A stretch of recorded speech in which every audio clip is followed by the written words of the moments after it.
Okay.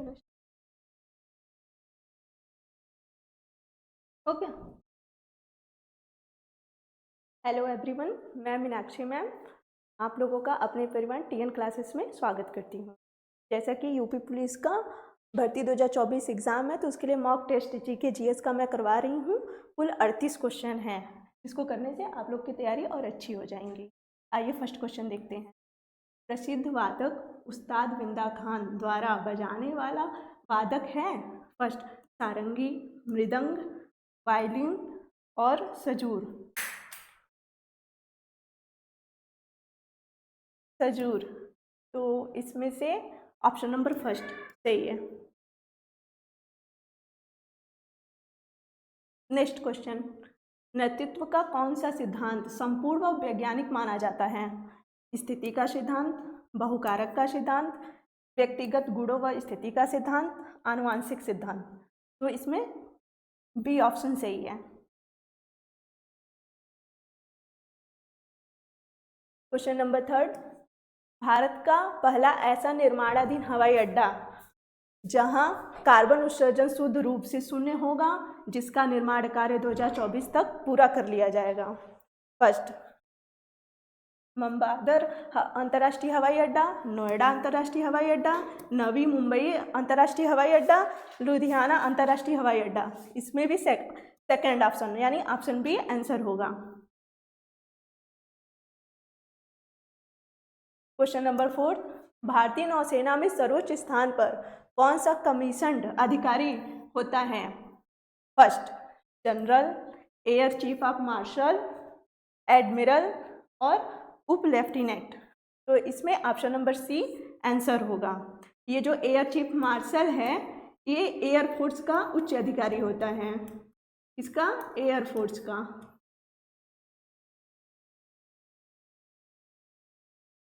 पंद्रह से 17 दिसंबर 2021 के मध्य पड़ोसी देश के राष्ट्रपति अब्दुल हमीद के निमंत्रण पर भारत के राष्ट्रपति रामनाथ कोविंद ने राज्य की यात्रा की। पाकिस्तान की, भूटान की, बांग्लादेश की, नेपाल की। तो इन्होंने बांग्लादेश की यात्रा की। आंसर नंबर ऑप्शन सी होगा। नेपाल की राजधानी काठमांडू है। क्या है? काठमांडू। एंड बांग्लादेश की ढाका। और भूटान की भूटान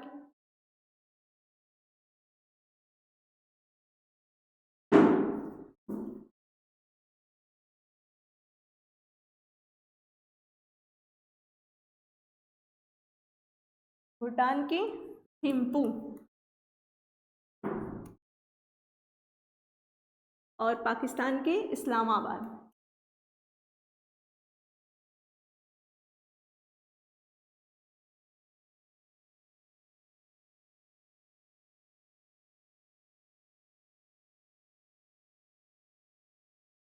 सविनय अवज्ञा आंदोलन की शुरुआत के पहले 15 वायसराय को गांधी जी का 11 सूत्री चेतावनी दिया गया था। तो इन चेतावनी के संदर्भ में क्या सही है? फर्स्ट रुपया डॉलर विनिमय दर को कम करना, भू राजस्व में 50% की कमी करना और राजनीतिक कैदियों को रिहा करना। तो ये जो 11 सूत्री मांग रखा गया था गांधी जी के द्वारा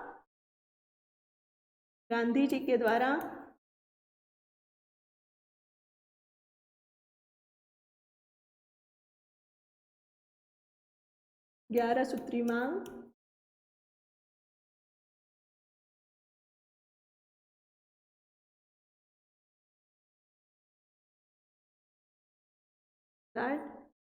इरविन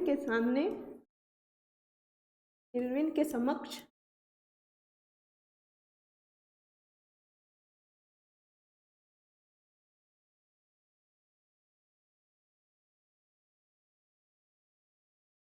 रखा गया था।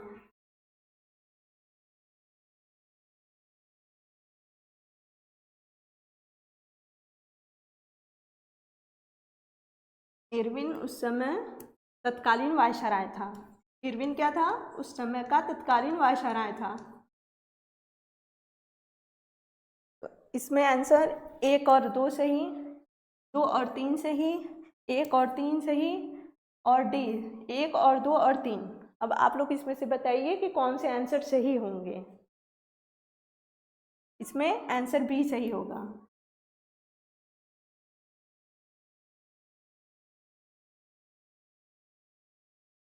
दक्षिणी गोलार्ध में सबसे छोटा दिन कब होता है? कब?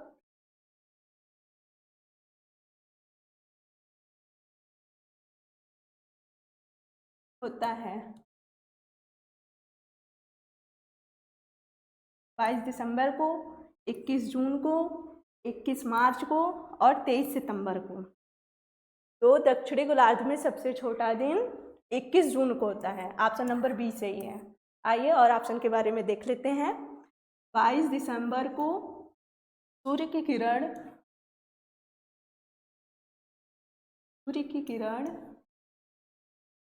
मकर रेखा पर लंबवत पड़ती है। मकर रेखा पर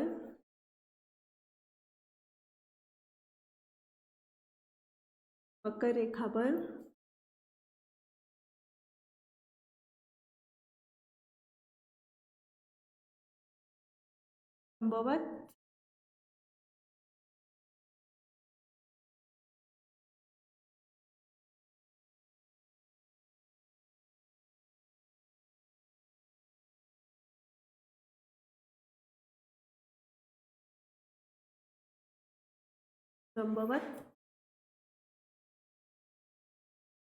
पड़ती है, जिस कारण दिन सबसे बड़ा, जिस कारण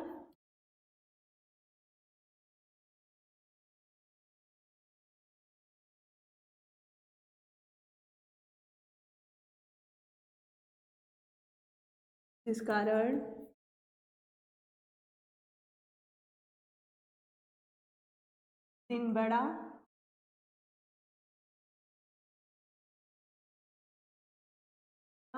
रात छोटा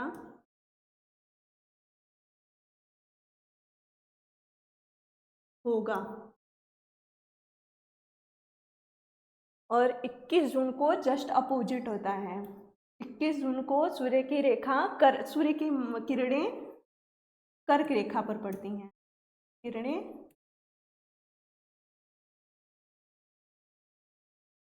कर्क रेखा पर पड़ती हैं।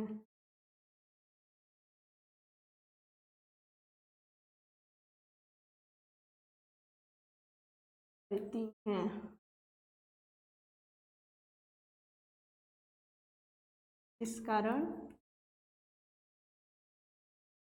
उत्तरी गोलार्ध यानी भारत में दिन सबसे बड़ा, उत्तरी गोलार्ध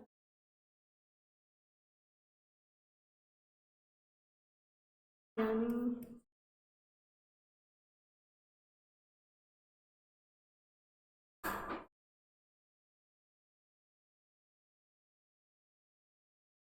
भारत में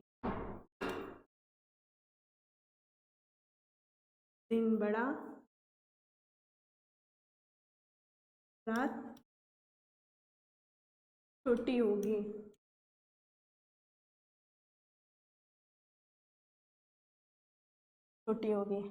और ये 21 मार्च और 23 सितंबर को भूमध्य रेखा पर किरणें पड़ती हैं, जिस कारण दिन और रात बराबर होते हैं। सूर्य की किरणें इन तिथियों पर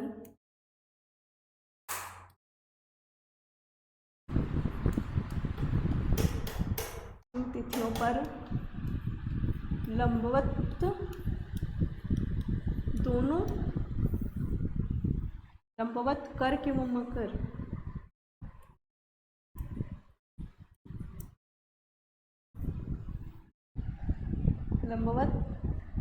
सूर्य की किरणें इन तिथियों पर लंबवत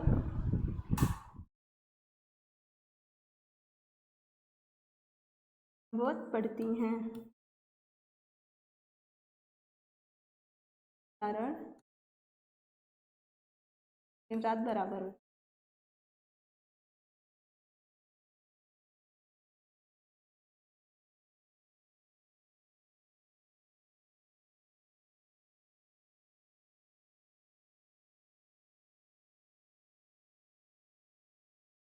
बराबर होता है। इसे विषु कहते हैं। इसे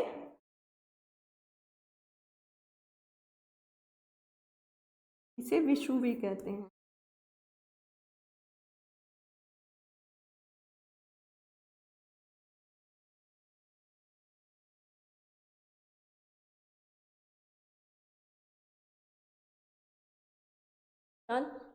दक्षिण गोलार्ध में सबसे छोटा दिन किस दिन होगा? 22 दिसंबर को, 21 जून को होगा, 21 जून को होगा। और उत्तरी गोलार्ध में सबसे छोटा दिन कब होगा? 22 दिसंबर को होगा। और 21 जून और 23 सितंबर को दिन और रात बराबर होंगे, क्योंकि सूर्य की किरणें लंबवत पड़ती हैं भूमध्य रेखा पर। भूमध्य रेखा को विषुवत रेखा भी बोलते हैं, इसको बोलते हैं वसंत विषु और इसको बोलते हैं शरद विषु।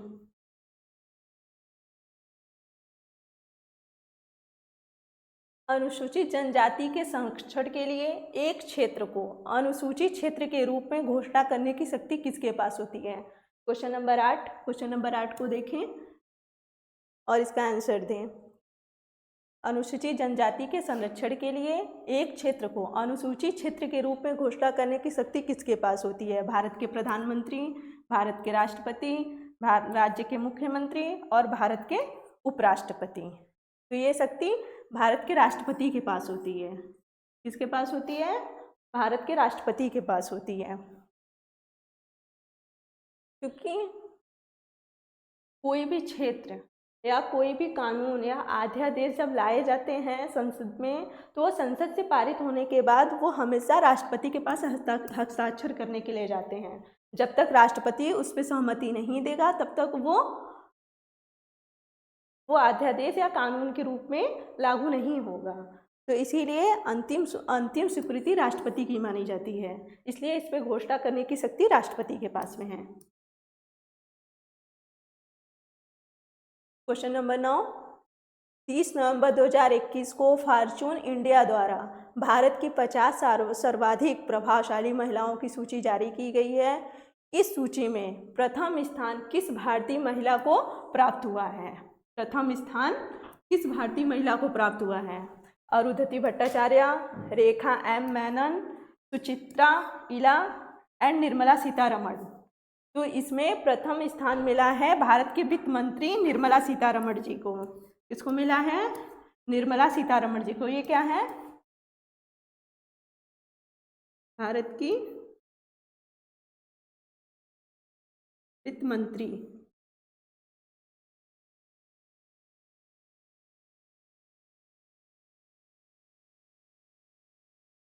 नेक्स्ट क्वेश्चन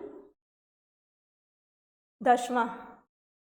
भारत के संविधान के किस अनुच्छेद के अधीन राज्यों के राज्यपाल को अध्यादेश जारी करने की शक्ति प्रदान की गई है या अध्यादेश जारी करने की शक्ति प्राप्त है? अनुच्छेद 123 के तहत, अनुच्छेद 213 के तहत, अनुच्छेद 211 के तहत, अनुच्छेद 212 के तहत। तो यह शक्ति राज्यपाल को अनुच्छेद 213 के तहत दी गई है। किसके तहत दी गई है? अनुच्छेद 213 के तहत। आइए समझते हैं कि अध्यादेश क्या होता है। अध्यादेश क्या होता है? अध्यादेश एक टेम्परेरी कानून होती है। क्या होता है? सिंपल भाषा में अगर समझा जाए तो अध्यादेश एक टेम्परेरी कानून है। जब संसद अपना कार्य के लिए, यानी जब संसद अपने कार्य का स्थगन कर देती है या संसद अपने वर्क को नहीं करती, तो उस समय राष्ट्रपति के पास, राष्ट्रपति एवं राज्यपाल दोनों को ये शक्ति प्रदान की गई है कि आवश्यकता पड़ने पर वे कानून, टेम्परेरी कानून लगा सकते हैं, जिसको अध्यादेश बोला जाता है। राष्ट्रपति अनुच्छेद 123 के तहत लगाता है और राज्यपाल अनुच्छेद 213 के तहत। राज्यपाल अनुच्छेद 213 के तहत लगाएगा। ये अध्यादेश संसद की प्रथम बैठक से 6 सप्ताह तक ये लागू रहता है। ये जो अध्यादेश राष्ट्रपति और राज्यपाल लगाएंगे या जारी करेंगे, ये संसद के प्रथम बैठक से, संसद जब सत्र में आ जाएगी तो उसके प्रथम बैठक से ये 6 सप्ताह तक लगा रहता है। यदि इसे सहमति सबकी प्राप्त होने के बाद, संसद की सहमति प्राप्त होने के बाद यह राष्ट्रपति के पास भेज दिया जाता है और इस पर राष्ट्रपति की हस्ताक्षर हो जाती है, तो ये कानून मान लिया जाता है। नहीं, यह स्वतः अपने आप 6 सप्ताह के बाद समाप्त हो जाता है। ठीक है, नेक्स्ट क्वेश्चन, क्वेश्चन नंबर 11, निम्न में से कौन सी किताब सरोजिनी नायडू द्वारा नहीं लिखी गई है या सरोजिनी नायडू द्वारा लिखित नहीं है? The broken wing, the golden threshold, the golden bird, the bird of time. तो ये किसके द्वारा नहीं लिखी गई है? यह द गोल्डन, कौन सी बुक सरोजिनी नायडू द्वारा नहीं लिखी गई है? तो ये option number C, the golden bird Sarojini Naidu द्वारा नहीं लिखी गई है। Okay, next question, question number 12, निम्नलिखित में से कौन सी मिश्रित खेती की प्रमुख विशेषता है? ये बताना है कि मिश्रित खेती की प्रमुख विशेषता कौन सी है। कौन सा ऑप्शन मिश्रित खेती के बारे में प्रमुख विशेषता बता रहा है? आइए देखते हैं। नगदी और खाद्य दोनों फसलों की साथ साथ खेती, 2 या 2 से अधिक फसलों को एक ही खेत में उगाना, पशुपालन और फसल उत्पादन को एक साथ करना, उपयुक्त में से कोई नहीं। तो इसका आंसर होगा ऑप्शन नंबर सी। क्या होगा? ऑप्शन नंबर सी, पशुपालन और फसल उत्पादन को एक साथ करना मिश्रित खेती माना जाता है। ठीक, नेक्स्ट क्वेश्चन, क्वेश्चन नंबर 13, निम्नलिखित में से किस राज्य में बहिनी दरबार समाचार पत्र महिलाओं द्वारा और महिलाओं के लिए प्रकाशित होता है? किस राज्य में ये समाचार पत्र प्रकाशित होता है? पश्चिम बंगाल में, झारखंड में, महाराष्ट्र में, मध्य प्रदेश में? किस स्टेट में होता है? Option number D, Madhya Pradesh में होता है। और मध्य प्रदेश को टाइगर स्टेट भी कहते हैं। क्या कहते हैं? टाइगर स्टेट, टाइगर स्टेट कहते हैं। जबकि बाघों की सर्वाधिक संख्या कर्नाटक में पाई जाती है। जबकि बाघों की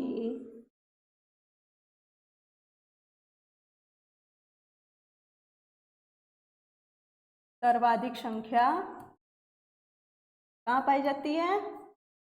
कर्नाटक में। क्या बराबर? ये भी अपने आप में एक इम्पॉर्टेंट क्वेश्चन है। ये भी उठा के रख दिया जाता है कि टाइगर स्टेट किसको बोलते हैं। तो ये भी जानते रहिए कि मध्य प्रदेश को टाइगर स्टेट कहा जाता है।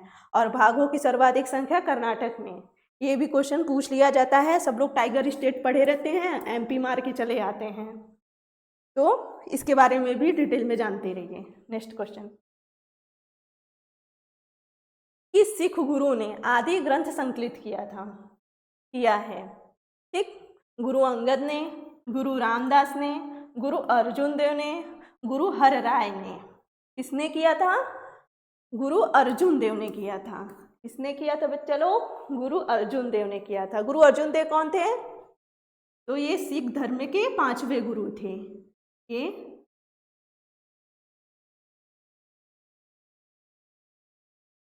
ये सिख धर्म के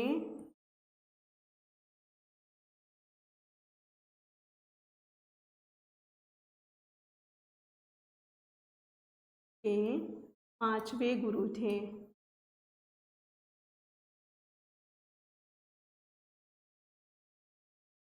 सिख धर्म के 5वें गुरु थे। अब सिख धर्म की स्थापना किसने की थी? उसके संस्थापक कौन थे? तो जैसा कि आप लोग जानते हैं, गुरु नानक देव जी थे।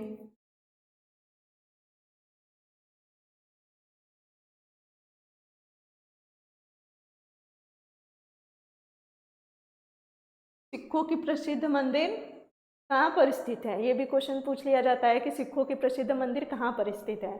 तो सिखों की प्रसिद्ध मंदिर अमृतसर में स्थित है, जिसको स्वर्ण मंदिर कहते हैं। स्वर्ण मंदिर कहाँ स्थित है? ये भी क्वेश्चन आ जाता है, फिर भी ध्यान दें। स्वर्ण मंदिर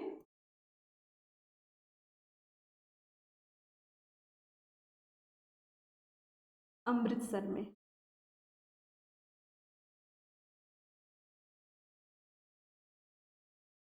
अमृतसर में,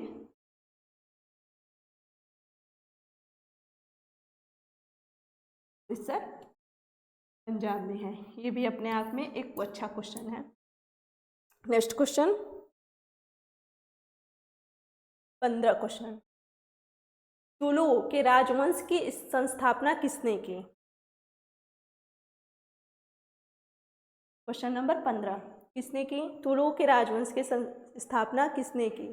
नरसा नायक ने, कृष्णदेव राय ने, और अच्युत राय ने, वीर नरसिंह ने। तो तुलु राजवंश की स्थापना वीर नरसिंह ने की थी। किसने की थी? वीर नरसिंह ने की थी। आइए नेक्स्ट क्वेश्चन देखते हैं। Question number 16। पहली बार भारत पर आक्रमण करने वाला मुस्लिम कौन था? पहली बार भारत पर आक्रमण करने वाला, क्वेश्चन नंबर 16, मुस्लिम कौन था? फिरदौस शाह था, मोहम्मद गौरी था, महमूद गजनी था, मोहम्मद बिन कासिम था। तो इसका आंसर होगा ऑप्शन नंबर डी, मोहम्मद बिन कासिम था। यह भारत पर पहला मुस्लिम आक्रमण, सफल मुस्लिम आक्रमण करने वाला ये शासक बना। और इसने आक्रमण कब की थी भारत पर? 712 ईस्वी में। इसने कब की थी? 712 ईस्वी में। वो भी भारत के सिंध प्रांत पर। कहाँ पर किया था ये? भारत के सिंध प्रांत पर किया था। और सिंध प्रांत के शासक दाहिल को पराजित किया। 712 ईस्वी में भारत के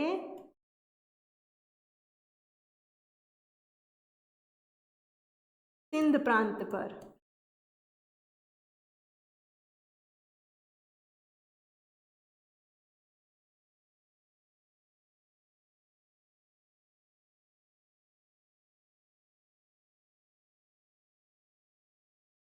सिंध प्रांत पर किया।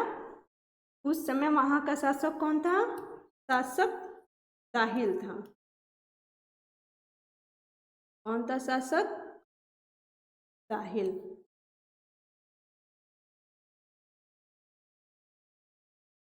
सात सौ 12 ईस्वी में भारत के सिंध प्रांत पर इसने हमला किया और उसे सिंध प्रांत को पराजित किया। उस समय वहाँ के शासक दाहिल थे। और यह सिंध भारत में सर्वप्रथम जजिया कर लगाने वाला यही शासक था, मोहम्मद बिन कासिम ही था। परंतु यह भारत के केवल सिंध प्रांत पर ही जजिया कर लगाया था। अब जजिया कर क्या है? जजिया कर एक प्रकार का कर था जो गैर मुसलमानों से लिया जाता था। जो तीर्थ यात्रा पे गैर मुसलमान निकलते थे, यानी हिंदू, सिख, ईसाई ये सब निकलते थे, उनसे ये जजिया कर लिया जाता था। और ये महमूद गजनवी कौन है? तो महमूद गजनवी भारत में महमूद गजनवी एक ऐसा शासक था जिसने सुल्तान की उपाधि धारण किया था। सर्वप्रथम सुल्तान की उपाधि किसने धारण की थी? महमूद गजनवी ने की थी। ये भी क्वेश्चन अपने आप में बहुत अच्छा है और इसको भी पूछ लिया जाता है। ठीक है, तो इन सबको आप लोग याद करिएगा और थोड़ा थोड़ा ये जो टॉपिक है इसको नोट करते चलिएगा। इससे भी क्वेश्चन अच्छा खासा बन जाते हैं। आइए देखते हैं नेक्स्ट क्वेश्चन। Question number 17। निम्न में से कौन सा उपवेद नहीं है? निम्न में से कौन सा उपवेद नहीं है? Question number 17। तो धनुर्वेद, आयुर्वेद, शस्त्र शास्त्र वेद। ये थोड़ा सा टाइपिंग मिस्टेक हो गया है, जो मैं बोल रही हूँ उस पर आप लोग ध्यान दीजिए। शस्त्र शास्त्र वेद है और योग वेद। तो इसमें से कौन सा उपवेद नहीं है? तो इसमें से योग वेद जो है ये उपवेद नहीं है। अब आइए देखते हैं। ये ऋग्वेद का उपवेद है। ये किसका उपवेद है?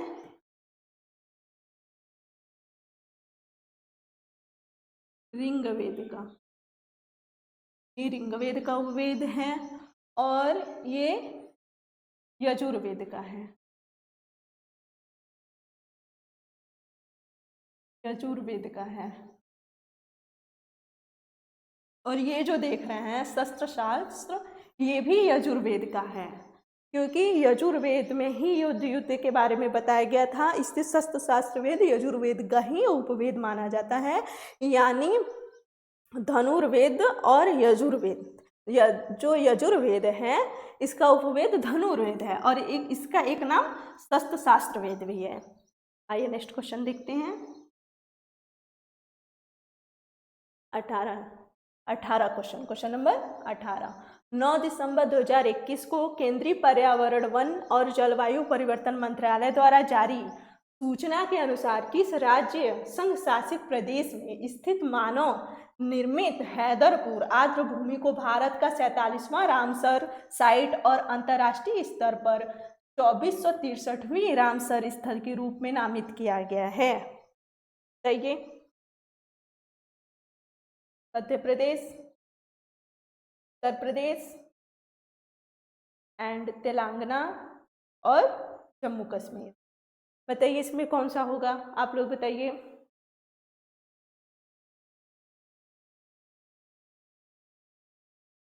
इसमें उत्तर प्रदेश है, ऑप्शन नंबर उत्तर प्रदेश।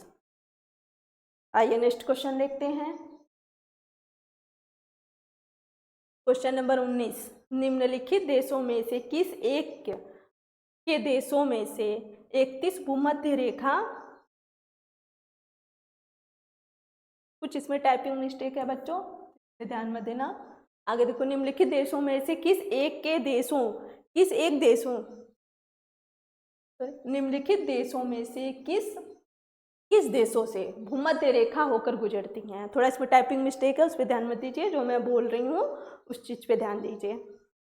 तो निम्नलिखित देशों में से किन किन देशों से भूमध्य रेखा होकर गुजरती है? तो बताइए, option number A, option number B, option number C, option number D. में आंसर है ऑप्शन नंबर बी। किससे होकर गुजरती है? कोलंबिया, केन्या और इंडोनेशिया। आइए नेक्स्ट क्वेश्चन देखते हैं। Question number 20। हेमिस गोम्पा नामक मठ कहाँ स्थित है? इसमें एक ऑप्शन रह गया है, कुछ भी लगा लो।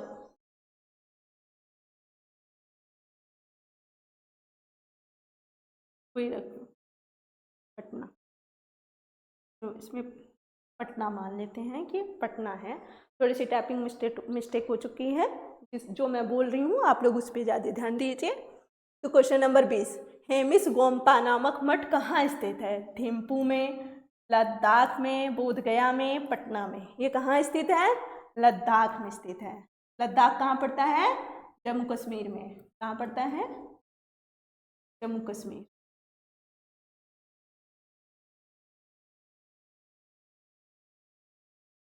और ये दोनों क्या हैं? केंद्र शासित राज्य हैं।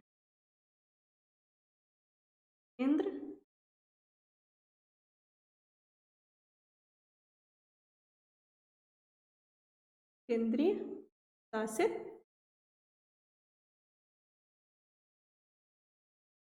राज्य हैं।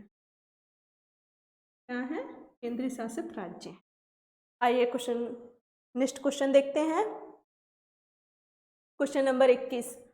14 दिसंबर 2021 को sports journalist federation of India द्वारा किसे स्पोर्ट्समैन ऑफ द ईयर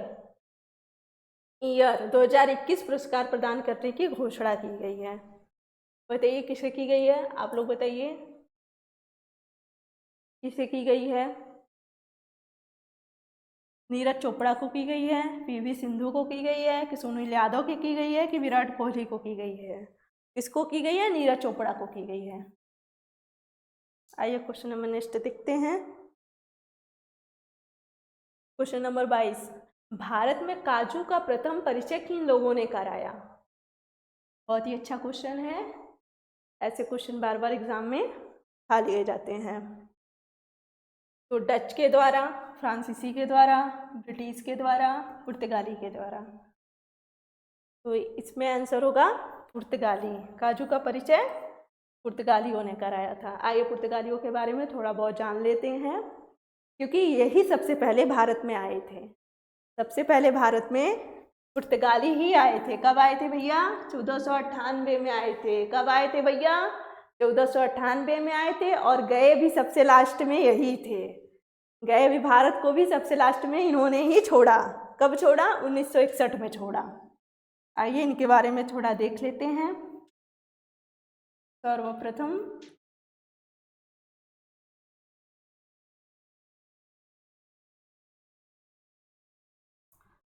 पुर्तगाली भारत आए।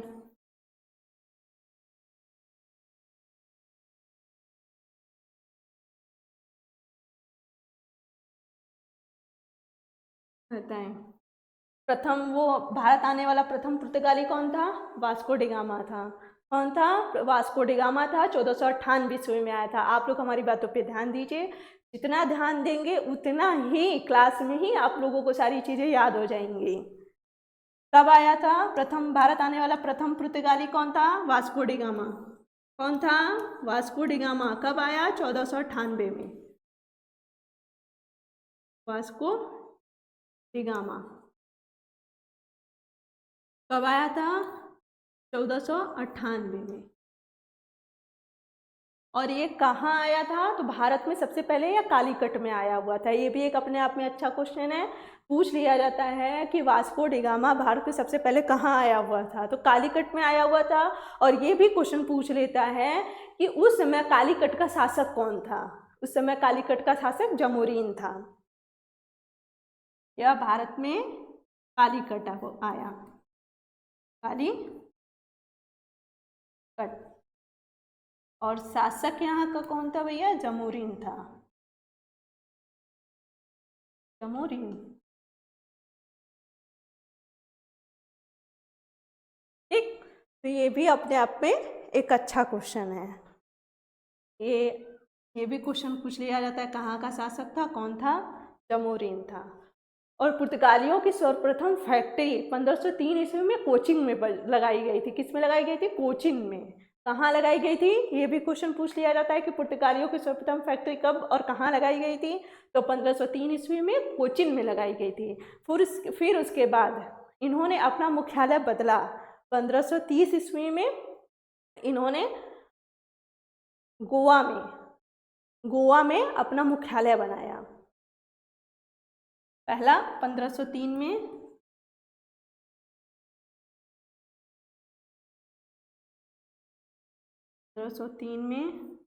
कोचिन में फैक्ट्री, कोचिन में फैक्ट्री स्थापित की प्रथम। फिर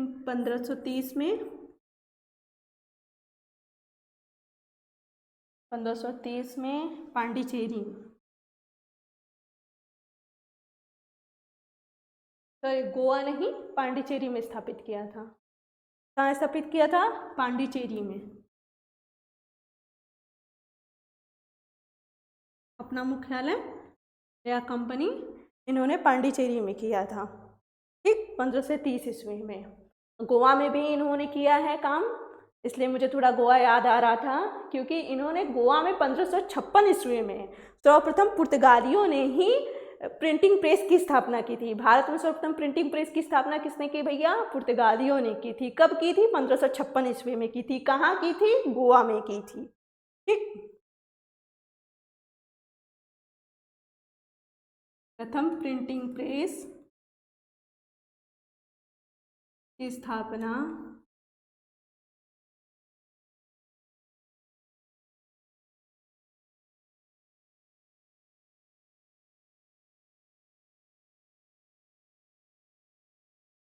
हम प्रिंटिंग प्रेस की स्थापना 1556 ईस्वी में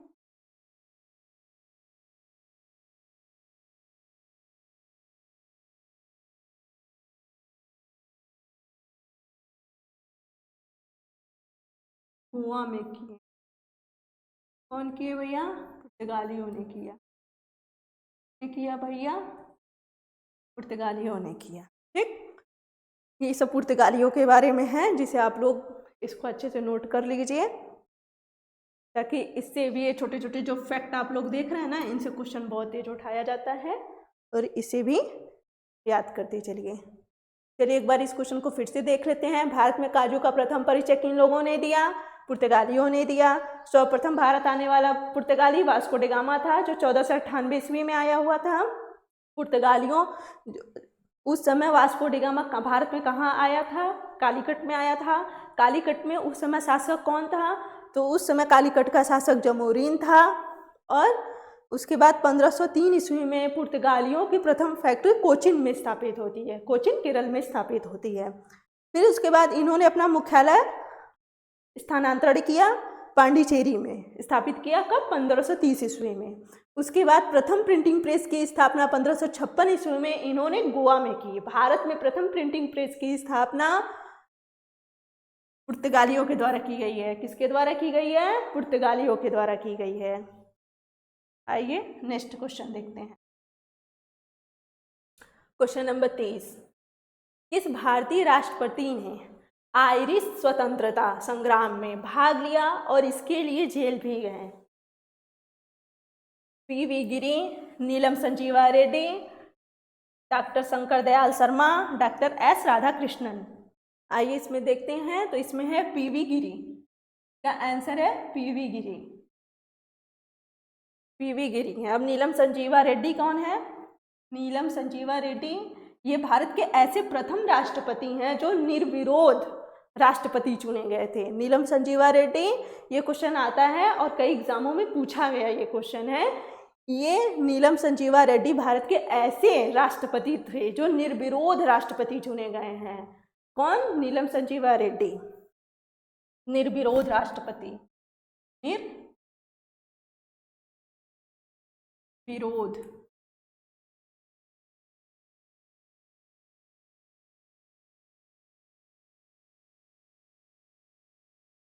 राष्ट्रपति।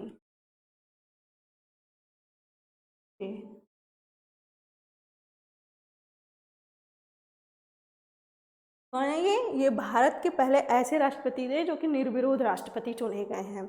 अब डॉक्टर एस राधाकृष्णन कौन है? इनके बारे में तो आप लोग जानते ही हैं कि ये भारत के प्रथम उपराष्ट्रपति थे। ये भारत के प्रथम उप राष्ट्रपति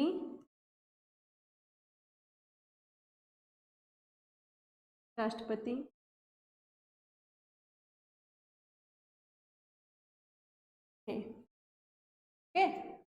आइए नेक्स्ट क्वेश्चन देखते हैं। क्वेश्चन नंबर 24, विश्व पर्यावरण दिवस कब मनाया जाता है? क्वेश्चन नंबर 24 है, विश्व पर्यावरण दिवस कब मनाया जाता है? 1 अप्रैल को, 6 मई को, 5 दिसंबर को एंड 5 जून को।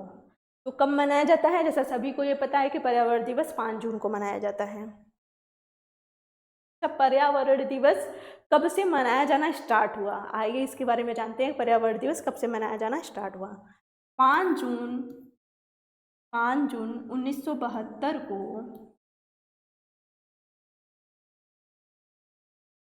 यूएनओ महासभा के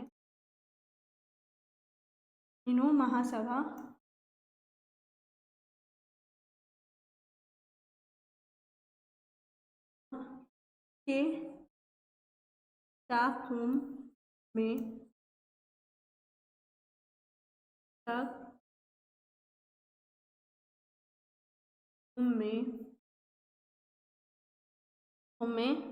पर्यावरण पर चर्चा हुई।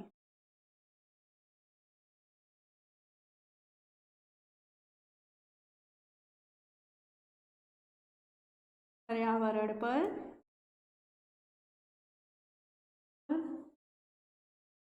चर्चा हुई।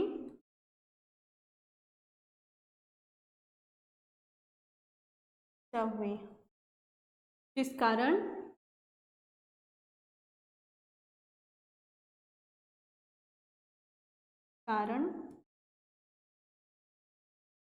5 जून को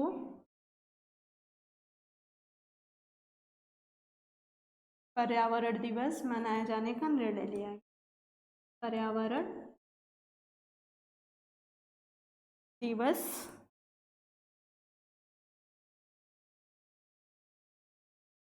मनाया जाने का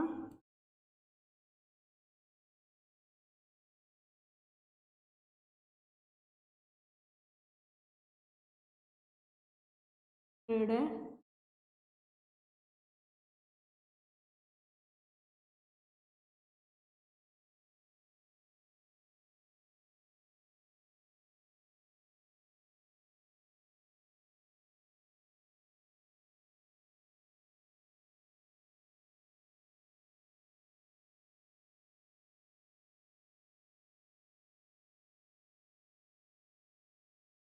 दिया गया।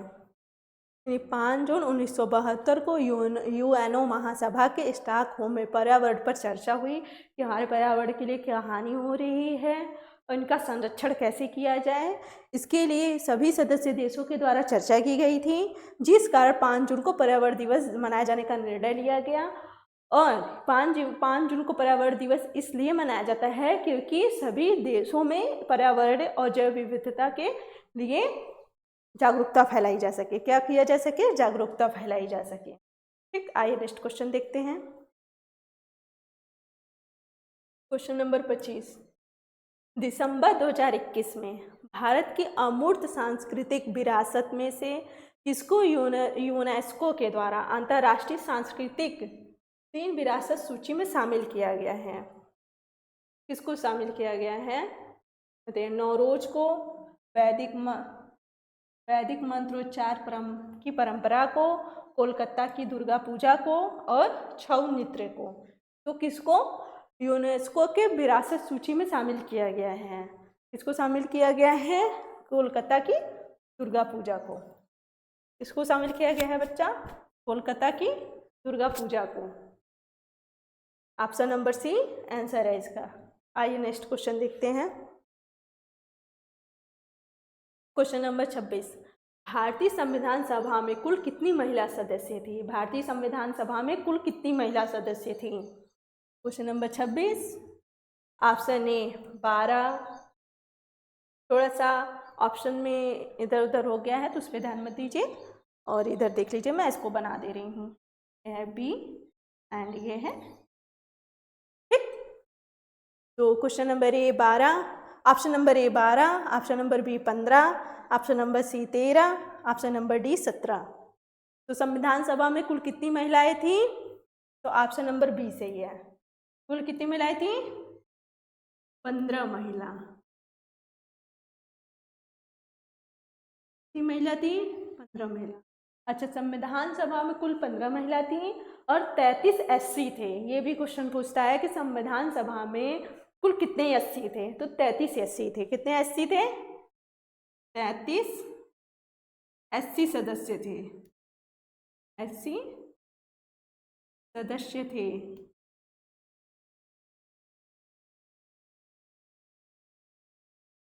आइए नेक्स्ट क्वेश्चन देखते हैं।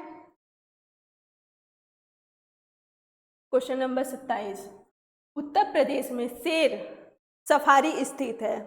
बताइए उत्तर प्रदेश में शेर सफारी कहाँ स्थित है? ये ऑप्शन थोड़ा सा गलत हो गया है, मैं इसको बना देती हूँ। ये है कन्नौज। क्या है? कन्नौज।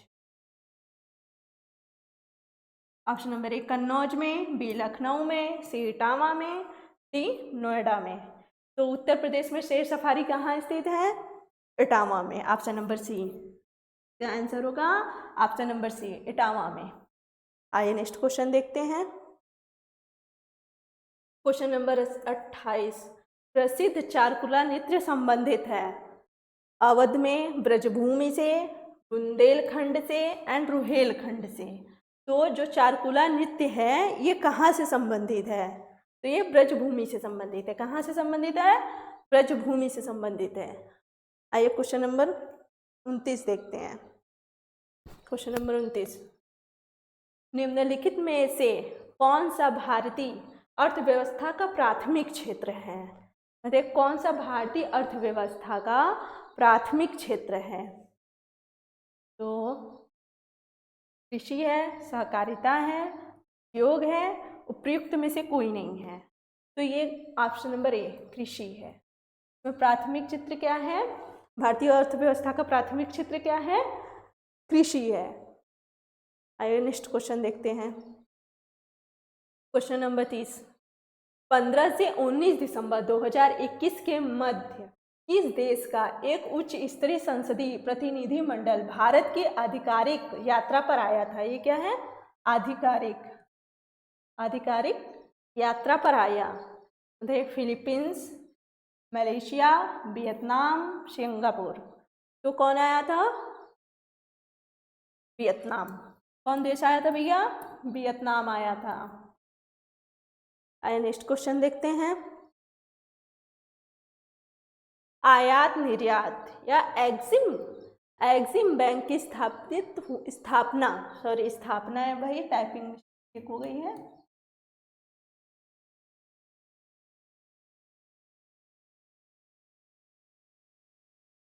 आयात निर्यात एग्जिम बैंक की स्थापना हुआ था, तो कब हुआ था?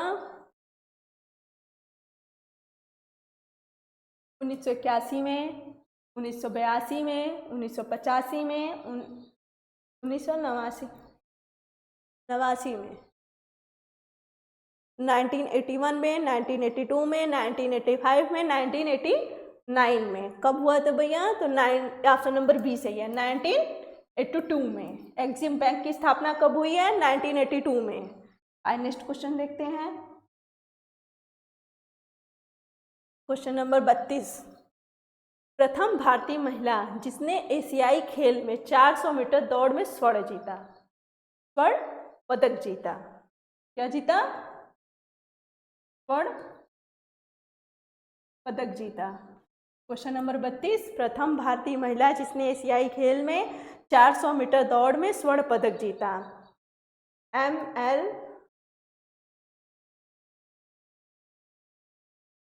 एल वालसम्मा, पीटी उषा, कमलजीत संधू, के मलेश्वरी। तो इसमें ऑप्शन नंबर सी सही है, के ऑप्शन नंबर सी सही है, कमलजीत संधू ने जीता है। ये स्वर्ण पदक कौन जीता है? कमलजीत संधू जीती हैं, कमलजीत संधू जी स्वर्ण पदक जीती हैं। Question number next, question number 33, SAARC की पहली बैठक कहाँ हुई है? क्वेश्चन नंबर 33 क्या बता रहा है? सार्क की पहली बैठक कहाँ हुई है?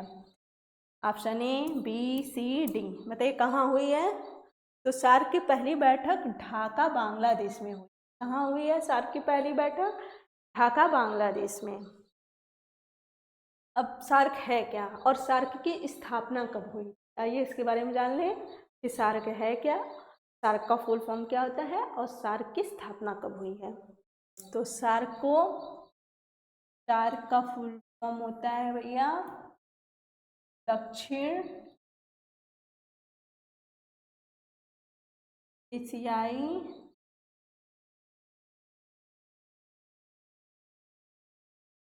क्षेत्रीय दक्षिण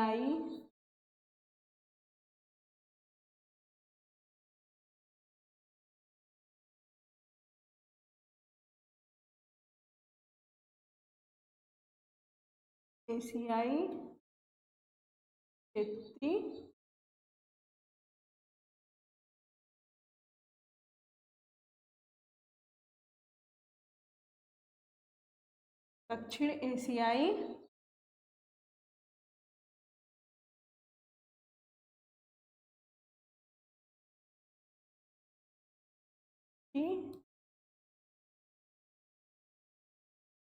सहयोग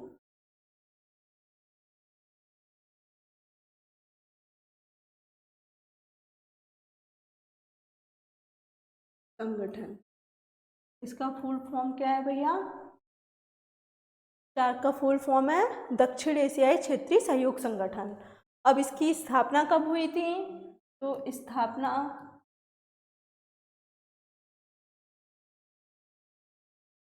8 दिसंबर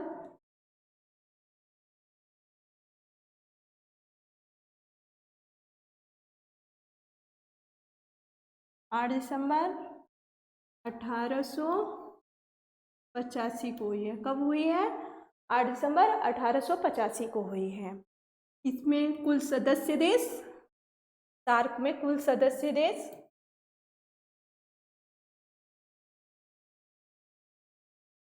8 देश हैं कुल।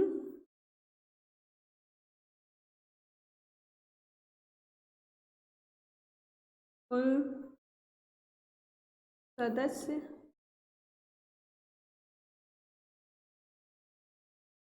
देश 8 हैं। इसमें कुल सदस्य देश कितने हैं? 8 हैं, 8 हैं। और उसके बाद जिनके नाम भारत, पाकिस्तान,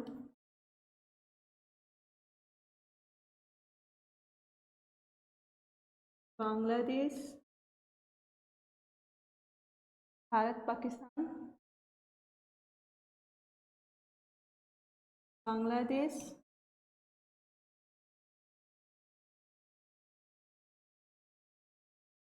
भारत पाकिस्तान बांग्लादेश भूटान,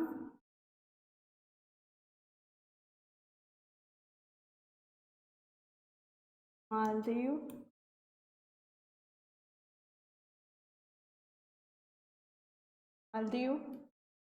नेपाल,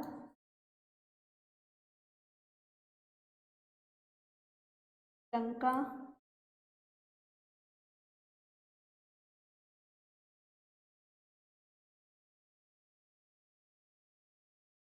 भारत पाकिस्तान बांग्लादेश भूटान मालदीव नेपाल श्रीलंका। एक छूट रहा है भाई,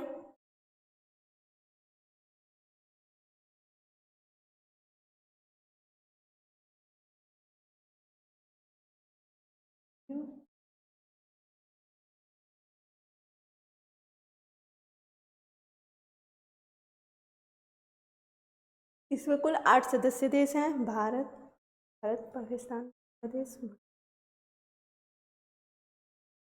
अफगानिस्तान में अफगानिस्तान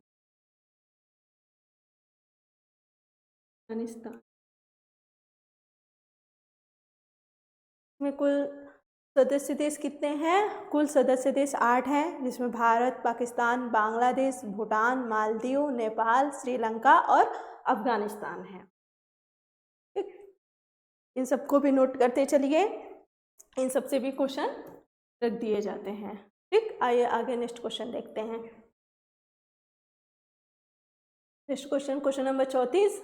14 दिसंबर 2021 को संयुक्त राज्य अमेरिका की अंतरिक्ष संस्था नासा की एक विज्ञप्ति के अनुसार नासा का कौन सा अंतरिक्ष यान सूर्य के वायुमंडल में प्रवेश करने वाला पहला अंतरिक्ष यान बनेगा? नासा ने ऐसा कौन सा अंतरिक्ष यान बनाया जो सूर्य के वायुमंडल में प्रवेश करेगा, और वह सूर्य के वायुमंडल में प्रवेश करने वाला पहला अंतरिक्ष यान बनेगा? क्वेश्चन तो बहुत अच्छा है भाई, आइए देखते हैं question. Option A spaceship 2, new Shepard capsule और Crew Dragon Parker Solar Probe. तो नासा ने क्या बनाया है? Parker Solar probe.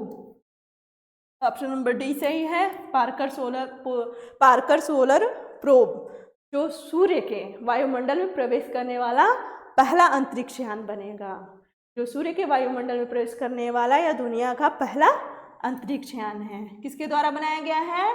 नासा के द्वारा बनाया गया है। ये क्वेश्चन इस तरीके से भी पूछ लिया जा सकता है कि पार्कर सोलर प्रोब किसके द्वारा बनाया गया है जो सूर्य के वायुमंडल में प्रवेश करने वाला पहला अंतरिक्ष यान बनेगा। तो कौन बनाया है? नासा। नासा कहाँ स्थित है? अमेरिका में स्थित है। कहाँ स्थित है? अमेरिका में, संयुक्त राज्य अमेरिका में स्थित है। आइए नेक्स्ट क्वेश्चन देखते हैं। Question number 35। 16 दिसंबर 2021 को रक्षा मंत्री राजनाथ सिंह द्वारा भौगोलिक सूचना तंत्र पर आधारित स्वचालित जलापूर्ति प्रणाली का शुभारंभ किया गया। इस प्रणाली का उद्देश्य कहाँ के रहने वाले निवासियों को त्वरित गति से शुद्ध पानी की उपलब्धता सुनिश्चित कराना है। तो मलिन बस्तियों को, ग्रामीण इलाकों को, छावनी क्षेत्र को, उपयुक्त सभी से ही है। तो रक्षा मंत्री राजनाथ सिंह के द्वारा स्वचालित जलापूर्ति प्रणाली का शुभारंभ किस क्षेत्र के लिए किया गया है? तो छावनी क्षेत्र के लिए किया गया है। किसके लिए किया गया है भैया? छावनी क्षेत्र के लिए किया गया है। आइए क्वेश्चन नंबर नेक्स्ट देखते हैं।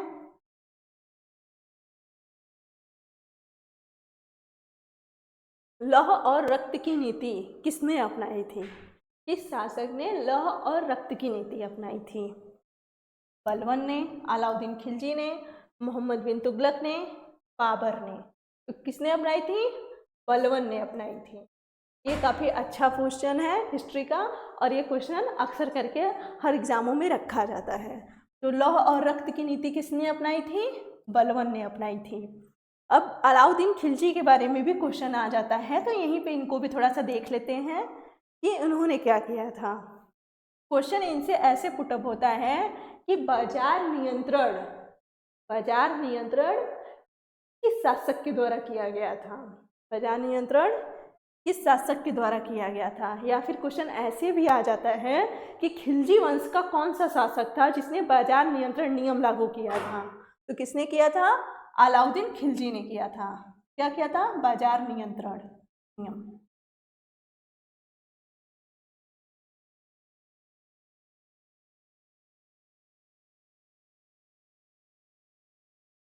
बाजार नियंत्रण नियम।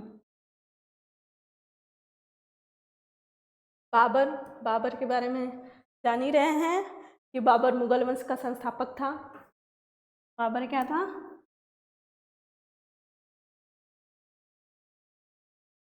मुगल वंश का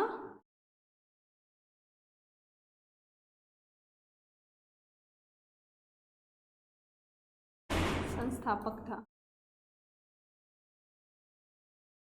आइए क्वेश्चन नंबर नेक्स्ट देखते हैं। क्वेश्चन नंबर 37, टीपू सुल्तान कहाँ का शासक था? हैदराबाद का, मदुरई का, मैसूर का और विजयनगर का। तो टीपू सुल्तान कहाँ का शासक था? टीपू सुल्तान शासक था मैसूर का। और उस समय टीपू सुल्तान की राजधानी क्या थी? ये क्वेश्चन भी आता है, बहुत पूछता है। तो उस समय टीपू सुल्तान की राजधानी श्रीरंगपट्टनम थी। श्रीरंगपट्टनम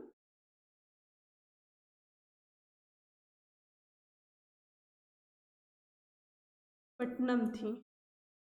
क्या थी राजधानी? श्रीरंगपट्टनम थी।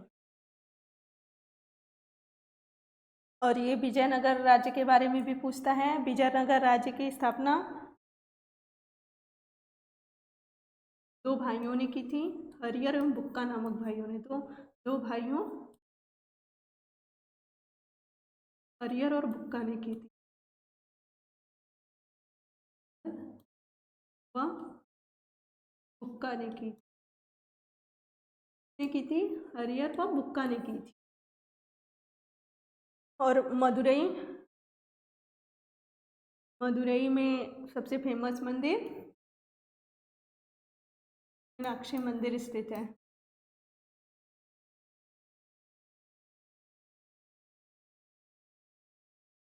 तो और ये श्रीरंगपट्टनम में ही टीपू सुल्तान ने स्वतंत्रता सूचक वृक्ष लगाया था। यहीं पर टीपू सुल्तान ने क्या लगाया था? स्वतंत्रता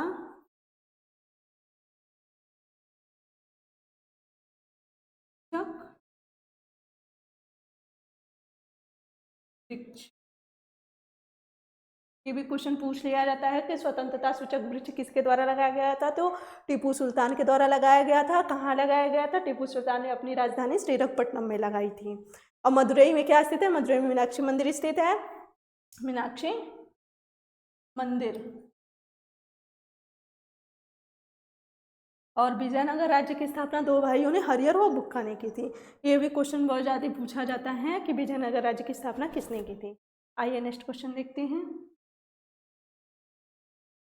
38, संविधान का 52वां संशोधन संबंधित है। संविधान का 52वां संशोधन संबंधित है। किससे संबंधित है? दल बदल से, आरक्षण से, निर्वाचन से, अल्पसंख्यकों के संरक्षण से। तो ये किससे संबंधित है? ये संबंधित है दल बदल से। किससे संबंधित है? इसका आंसर ऑप्शन नंबर ए से होगा, दल बदल से।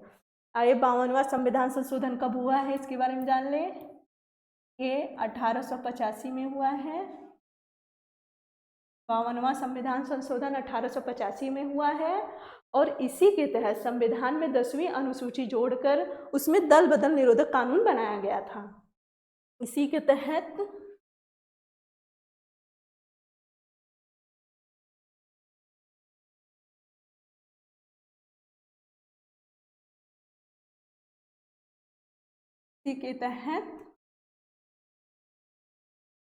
संविधान में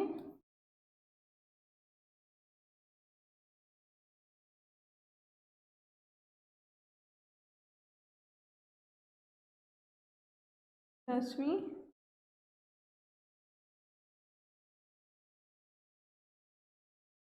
की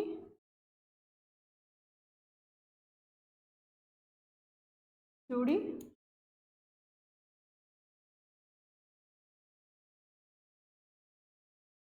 इसी के तहत संविधान में 10वीं अनुसूची जोड़ी गई और इसी 10वीं अनुसूची में दल बदल निरोधक कानून बनाया गया। आज हमारा 38 क्वेश्चन का पूरा संग्रह था जो हमने करवाया। अब आप लोग इसमें बताइएगा कि आप लोगों को कितने क्वेश्चन इसमें सही हुए हैं। और मैंने सारे क्वेश्चन को एक साथ पढ़ाया और उसको एक्सप्लेन करते हुए सिखाया चीज़ों को। उसमें कुछ कुछ टॉपिकों को भी बताया जिसको आप ध्यान में रखे रहिएगा। इससे भी क्वेश्चन पुटअप कर लिए जाते हैं। तो अगर आपको ये वीडियो अच्छी लगी हो, अच्छा लगा हो तो चैनल को सब्सक्राइब और वीडियो को लाइक ज़रूर करें। धन्यवाद।